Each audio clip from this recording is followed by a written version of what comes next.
Hi everyone, welcome back to a new video. We've been in our rental property for about a year now, and previous to that we had a rental property for 6 months, so we've actually been in the country for nearly 18 months, and we just wanted to do a little video for you to help you secure your rental and avoid any pitfalls that might come with that. We are happy where we are. We didn't really want to move house, so it was really important to us that we could secure a new lease. So we're about to share all of that with you now, and hope you find the video useful. If you do, please hit the thumbs up, and if you're not already subscribed and you're enjoying our content, please hit the subscribe button. So it's good news, we were able to renew our lease on this property for another 12 months, and the rent increase, because yes, there was one, we were expecting it. We'd heard scary things from other people about what that could be. Well, yeah, it could be crazy. It could be 10%, it could be 5%. We were just like literally in the balance. Yeah, I mean, we've heard of stories of like $250 a week increases, but fortunately our rent increase was reasonable, and so we've signed for another 12 months. When your rent increases, you have to then give them some extra money to put into the bond guarantee. We've done all of that. We're all signed and sealed, and we just wanted to let you know the 5 things to avoid if you're renting and you want to renew your property. So tip 1 is to have a good relationship with your letting agent.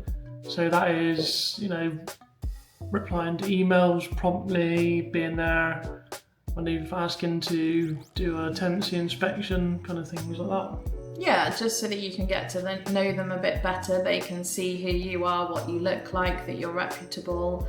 So try and do those things and just build that relationship, because don't forget, even if you don't renew your lease at the end, you still may want a reference from that managing agent for the next property that you go to. Tip number 2 is to make sure that you pay your rent on time and in full.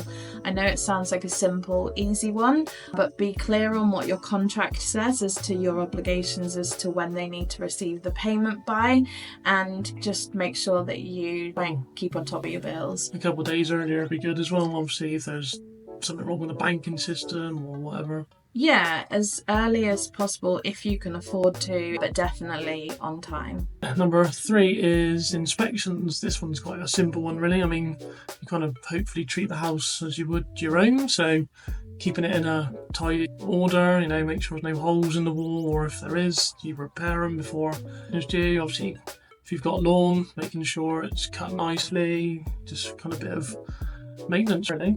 You want them to think that you're taking care of the property.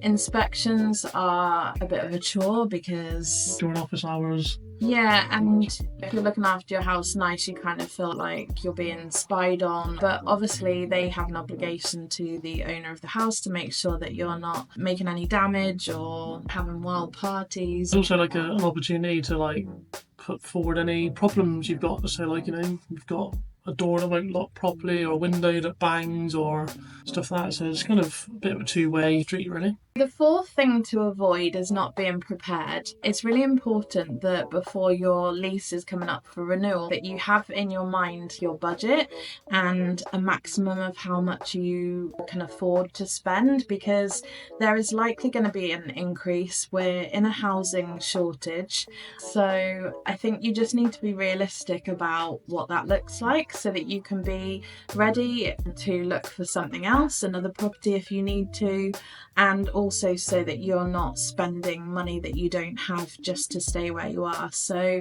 yeah, just really important to do some research on rental prices in your area for properties.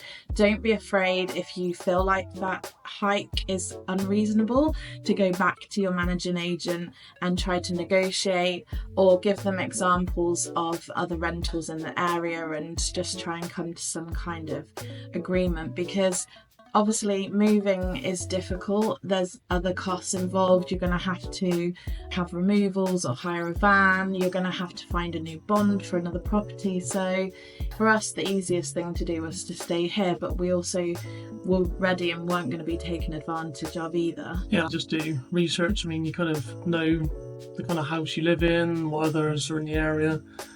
So yeah, it's kind of a bit easier for everyone. I mean, some landlords don't really want to get rid of you, especially if you're a decent one, and then they have got the risk of getting someone in that could be a pain in the backside. So it is a bit scary, but just don't be taken for a bit of a fool. You can do your research and just set your own budget. Our final tip is don't keep all your eggs in one basket. So basically that means, still kind of keep in touch with other realtors that are in your area, just inquire about properties again, just to say, hey, look in the market again, just touch base with them just in case you do need them, and obviously they can remember you. Hopefully, might be a lasting impression. Yeah, if you did manage to get a good relationship with another managing agent that isn't already your existing agent, maybe it's like a special time of the year, like Christmas or Easter, maybe drop in a tin of roses or a box of chocolates or something. Just show your face, say hi, remind them that you're a nice person, and then if you do need to look for something in the future, they're gonna remember you over somebody else. So you never know when you might need them. I know it might seem a bit unnecessary, but you never know, it might be helpful. So we hope this has helped. We're really grateful that we were able to secure another 12 months in our rental property, and we know that lots of you are looking for properties. You're either just arrived here or you're looking to come here, so I hope this video helps you. And if you have enjoyed it, if you could hit the thumbs up, that would really help us out. If you could subscribe if you're not already, we really appreciate it. And drop us some comments below if you've got some hints and tips that we haven't mentioned. We'd love to hear about them, and so would our viewers. Check out our other videos. I think we've done another one on top tips for how to secure a rental property. So see you in the next one.